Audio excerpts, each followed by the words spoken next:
Good morning, everyone. Welcome to NC State's Centennial Campus. Centennial Campus is the home of a number of examples of innovation and collaborative work, including the National Science Foundation's ASSIST Research Center, where researchers are creating wearable monitors that could one day take care of monitoring your health, your blood oxygen level, and other health monitors, and do it without having to plug it into the wall. A wearable device that self-generates its power. NC State is also the home of the National Science Foundation's Freedom Center, where scientists are developing the next generation power grid to distribute electricity across this country in a safe and secure and reliable manner. These are just two of many examples of where collaboration and innovation drive the core mission of our university. Centennial Campus brings together people from diverse backgrounds, viewpoints, and academic disciplines, including engineers that are represented by this building today, to deliver life-changing technologies, including those critical technologies that will make energy exploration safe and affordable for our country. It's what research universities do. It's a great value they deliver, and why we have the governor with us today to make a very, very important announcement. Governor McCrory recognizes the leading role research and innovation, and that's why we're so pleased at NC State that he wanted to make this important announcement on our campus today.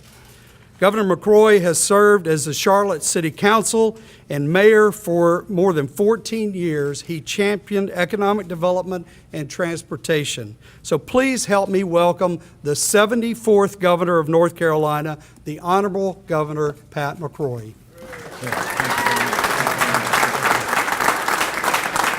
What an honor to be introduced by the Chancellor. You know, when my staff last week was asking me, where should we sign this? Within a second, I said, NC State. NC State Engineering School, because this is where we're developing the talent for the future to help those industries that make things, that build things, that innovate things, that grow things, and produce things. And we're here to announce North Carolina's further entry into the energy business.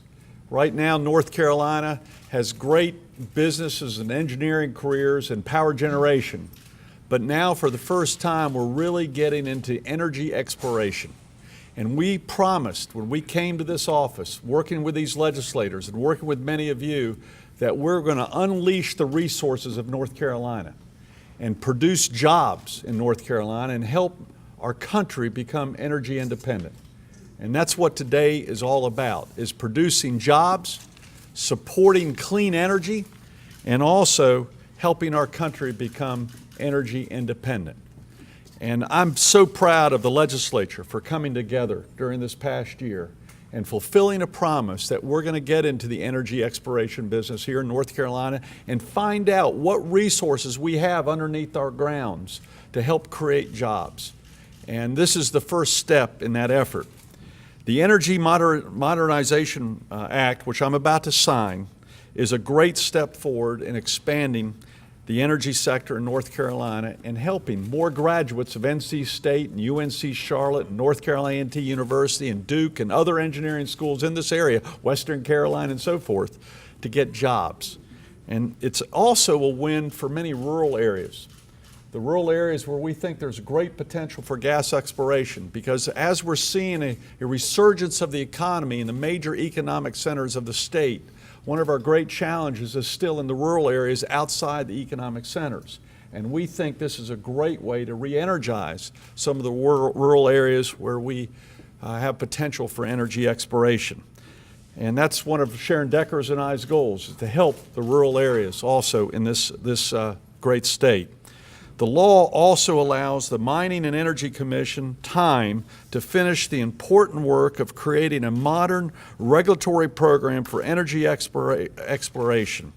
These experts are crafting rules that are necessary to ensure that we can enjoy the economic benefits of an energy economy in North Carolina while also safeguarding the public health and our great environment.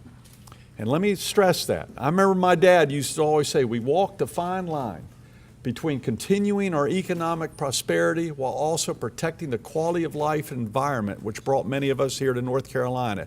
And we're going to meet both those goals. We're learning from the best, we're going to take from the best and implement what works best to have energy while also protecting our environment. The law contains also important landowner protection clauses, including legal protection for landowners and a $1 million bond to pay for any damages caused by drilling operations. It also protects all North Carolinians. We have what we call a bad actor provision, which allows the state to deny or revoke a permit based upon a company's history of environmental noncompliance anywhere in this country. We also have a severance tax that ensures that the state as a whole will benefit from having the energy industry here. And let me stress that. When we start in the energy exploration business and we start seeking revenue, this is the new revenue that not only will help create jobs, but it will also help bring new revenue to help pay for education and infrastructure and health care and other important needs in our state. This also requires the Department of Transportation to study how best to assess and deal with increased traffic and road activity due to economic activity and transportation needs in our rural areas. This process is to bring our standards for energy extraction up to date, began over 5 years ago. This has not just happened during the past year. And for those who say this is rushed, frankly, it's taken 5 to 10 years to get this done. North Carolina has been sitting on the sidelines in this business far too long, while other states have taken very strong initiative. We've been working on this for 5 years, and during the last year, hours upon hours of study and review. It has been responsible by experts driving this process, and we've been listening to the experts. We have been able to learn from the experiences of other states while tailoring the rules to North Carolina's needs. Now, let me tell you, this process cannot end today. There will be more debate, there will be more opportunity for public input, and more refinement of the rules before any resources are extracted. But this is an important day, and I congratulate all these legislators who have worked year-round studying these issues, listening to their constituents, and addressing the concerns from a variety of viewpoints as we look to North Carolina's future. Again, I really want to especially thank some of the leaders. All these people are leaders, but the Senators Brock, Rucho, and Newton, Representatives Hager, Stone, and Boyles, Dan Forrest, we appreciate you being here also, our Lieutenant Governor. We have a whole list. All these people need to be recognized because they've been working. They've been working, figuring out what the local community's needs are, what the state's needs are, and frankly, what our nation's energy needs are. And North Carolina is going to now participate in our nation's energy needs. Now, I want to talk about a few next steps that I've just written down. The next step is, first of all, finalizing all the rules and clarifying them and continuing public debate. But we also need to find out what resources we have underneath the ground. And we're going to find out, and we hope to do some test well exploration in the near future so we can find out what actually do we have and then take the next steps forward. Our great Secretary Scavarla is very active in this process and is going to ensure it's done in a safe and environmentally sound area. But we're also going to find out what resources can we unleash to begin the business of energy exploration in North Carolina. I'm also interested in expanding more of the energy exploration business in our state. That's why myself and John Scavarla and members of our legislature have been meeting with energy companies and the Department of Interior and Energy in Washington, D.C. during the past year to also look at possible energy exploration off our coast. I was very pleased about 2 or 3 months ago. I met with the Secretary of Interior along with other governors, a bipartisan group of governors from Virginia, South Carolina, Georgia, Mississippi, Alabama, Alaska. And I'm very pleased to report that the administration has given us the permission to begin the process for seismic testing off the coast of North Carolina.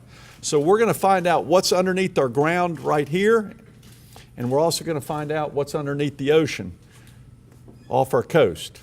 And then once we find out, we'll have good processes in place to unleash the resources that are available to create jobs, create energy independence, and also introduce more clean energy to North Carolina's manufacturing and other businesses that need this type of energy to meet the peak demands of the energy sector and manufacturing sector and other sectors here in North Carolina.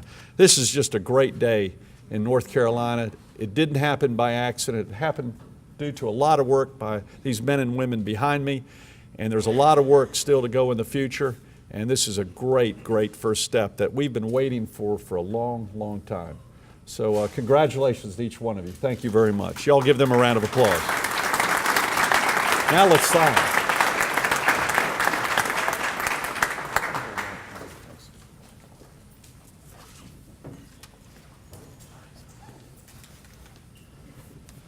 It's already been signed by Dan Forrest, President of the Senate, and Nelson Dollar, Presiding Officer of the House of Representatives. I'm honored to sign the last signature.